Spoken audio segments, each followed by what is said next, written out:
Nindi Ayunda dicekal ke luar negeri usai dituding melakukan penyekapan.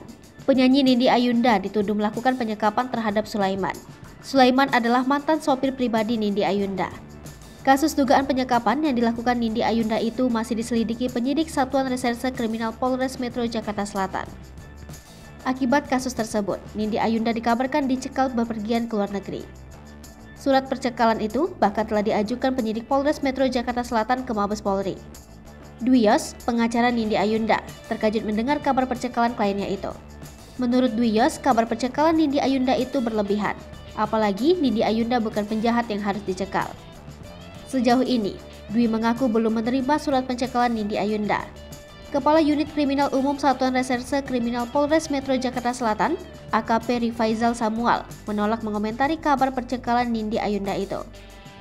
Semula, Nindi Ayunda dijadwalkan menjalani pemeriksaan di Polres Metro Jakarta Selatan Jumat siang kemarin. Pemeriksaan Nindi Ayunda terkait kasus dugaan penyekapan mantan pekerjanya. Namun, Nindi Ayunda tidak terlihat datang ke Polres untuk memenuhi panggilan pemeriksaan sampai Jumat malam. Nindi Ayunda hanya menyampaikan berhalangan memenuhi panggilan pemeriksaan. Rifaizal Samuel akan kembali memanggil Nindi Ayunda untuk menjalani pemeriksaan terkait kasus dugaan penyekapan mantan pekerjanya. Nindi Ayunda dilaporkan Rini Diana ke Polres Metro Jakarta Selatan pada 15 Februari 2021 terkait kasus dugaan penyekapan. Rini Diana adalah istri dari Sulaiman, mantan sopir Nindi Ayunda. Sebelumnya, Rini Diana juga mengadu ke Kompolnas dan menyampaikan ketidakpuasan proses penanganan kasus dugaan penyekapan itu.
Hai pemirsa Sri Popo TV, jangan lupa komen, like, dan subscribe, serta tonton terus berita-berita terupdate lainnya ya.